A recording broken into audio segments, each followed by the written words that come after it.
Jealousy अगर आपके अंदर है तो आप सक्सेसफुल कैसे होगे? फॉर एग्जाम्पल, आप फैशन डिजाइनिंग कर रहे हो, कोई और है आपके साथ में, वो फैशन डिजाइनिंग कर रही है, आप दोनों ने साथ साथ में काम करना शुरू किया, 2 साल बाद वो पता नहीं कहाँ का कहाँ पहुँच गया या पहुँच गई, आप वहीं के वहीं हो, आप उसमें फेल हो गए, वो सक्सेसफुल हो गया। हम क्या करेंगे?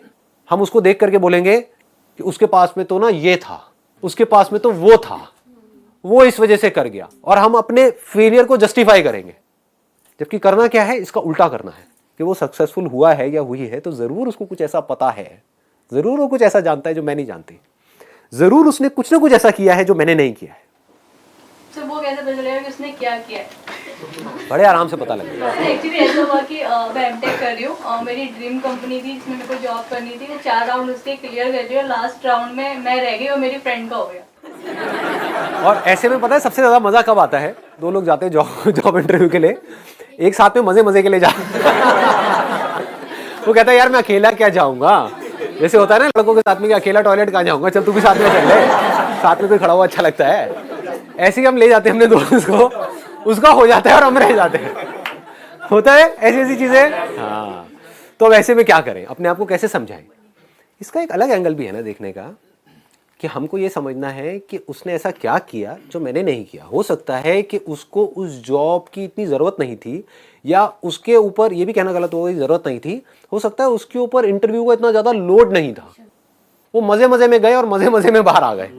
लेकिन आप बहुत ज़्यादा सोच करके जा रहे थे, बहुत ज़्यादा प्रिपेयर होकर के जा रहे थे कि मुझे तो इस इंटरव्यू को क्रैक करना है समझ गए ना? It is just like dancing, life is just like dancing. जैसे बहुत ज्यादा आप सोच सोच करके डांस करोगे तो कैसा होगा वो dance? But if you are dancing like anything, हाँ उसके लिए आपको डांस आना चाहिए, वहां पे सीखना भी जरूरी है, नहीं तो गणपति डांस हो जाएगा इधर उधर हाथ पैर मार रहे होगे। आप समझ गए ना? एजुकेशन की अपनी एक लिमिट है, क्वालिफिकेशन की अपनी एक लिमिट है। डिग्री तो दोनों के हाथ में आ गई, लेकिन अगर उस डिग्री के बाद में आप बहुत सोच सोच करके इंटरव्यू दोगे तो आपके फेल होने के चांसेस बढ़ जाएंगे, क्योंकि अंदर से नॉलेज तो आप दोनों की सेम है। अब सिर्फ फर्क ये है कि कौन ज्यादा कंफर्टेबल है, कौन वहां पर ज्यादा कॉन्फिडेंट है। 4 राउंड क्लियर करने के बाद ऐसा हुआ? I understand your feelings. बहुत बार हम उसको किस्मत से जोड़ के भी देखते हैं। हम किस्मत से जोड़ देते हैं, वही मैं आपको बताना चाह रहा हूं।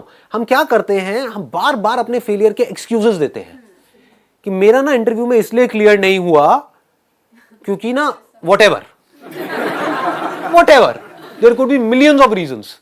लेकिन जब भी आप ऐसा कुछ कर रहे हो, इस बात को समझ लेना, आप अपने आप को नीचे गिरा रहे हो, ऊपर नहीं उठ रहे हो। इमीडिएटली एक्सेप्ट करो कि मैं फेल हो रही हूं, इस वजह से हो रही हूं। फॉर एग्जांपल, जब मैंने फोटोग्राफी शुरू करी तो लोग आकर के मेरा मजाक उड़ाते थे कि कौन है बेवकूफ सा फोटोग्राफर, और मेरे शूट को उठा करके लोग ऐसे फेंक देते थे। जब एजेंसीज में लेकर के आते थे ना, ऐसे किस बेवकूफ फोटोग्राफर से घर आके लाए हो। और फिर वो बंदे मेरे पास आते थे जो मॉडल्स थे, वो बोलते थे कि ये क्या किया है आपने, हाँ ये क्यों मजाक किया आपने हमारे साथ में, समझ रहे हो? तो मेरे पास में 2 ऑप्शंस थे। एक तो ये कि मैं वहां पर बैठ करके अपने आप को जस्टिफाई करूं कि नहीं नहीं नहीं नहीं, वो जिन्होंने फेंका है ना उनको पता नहीं है, वो बेवकूफ है।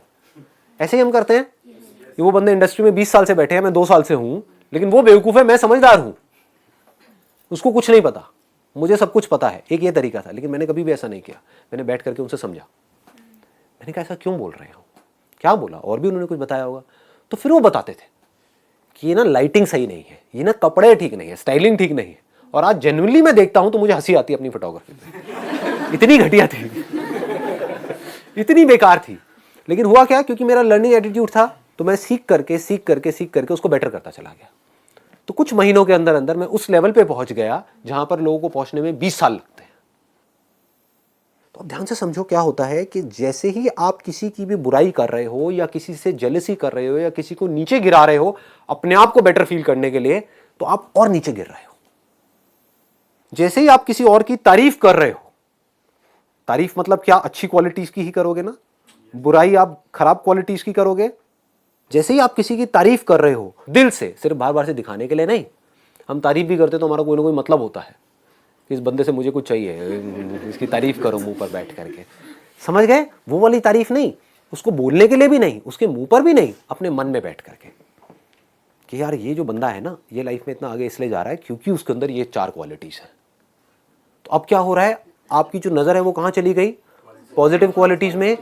जहां आपकी थिंकिंग जाती है, जहां पर आपकी नजर जाती है, वैसे ही आप बनने लग जाते हो। समझ लो। जैसे लोगों के साथ आप रहते हो वैसे ही आप बनने लग जाते हो। Law of attraction. ऐसे ही उसको अभी छोड़ देते हैं। मैं बात कर रहा हूँ सर, जैसे आपकी थिंकिंग होती है सर, आप वैसे ही बनते हैं। जैसे आपके सपने होते हैं, आप जिस तरह से सोचोगे आपके लाइफ में फिर सक्सेस भी वैसे ही आती है। अगर आप नेगेटिव सोचोगे, देखो ये एक बहुत बड़ी प्रॉब्लम है, इसको ध्यान से समझो अभी मैं क्या बोलने वाला हूँ। जब भी मैं कुछ बोलता हूँ या जब भी आप कुछ सुनते हो, आप अगर ध्यान से ऑब्जर्व करोगे, आप कुछ ना कुछ उसमें बीच में घुसाने की कोशिश कर रहे होते हो।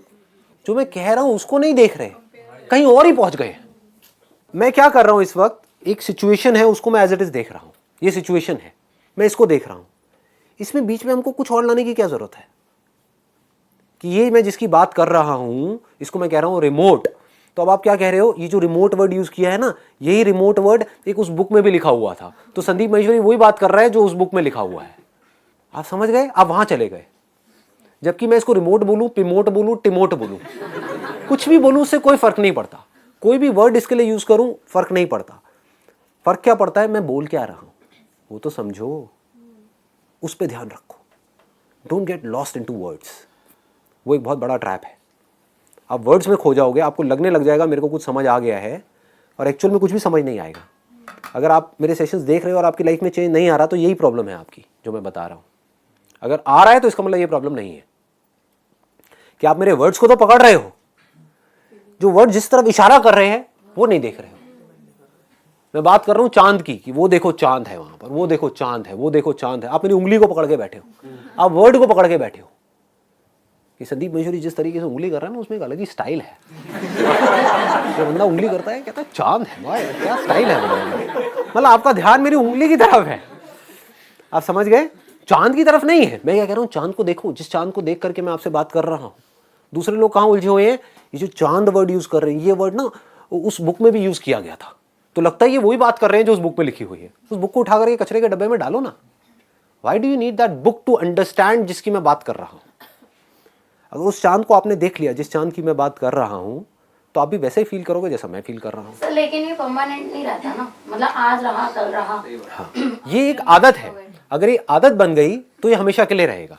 मतलब होता क्या है कि हमारी जो आदत है वो है वर्ड्स में उलझे रहने की। ध्यान से अपने माइंड को समझना। अगर मैं अभी कुछ देर के लिए यहाँ पे साइलेंस मेंटेन करूंगा तो आपको पता लगेगा माइंड में आप कुछ ना कुछ बोलते रहते हो। वो सब क्या है, वर्ड्स ही तो है ना। वर्ड्स का रियलिटी से क्या कनेक्शन है।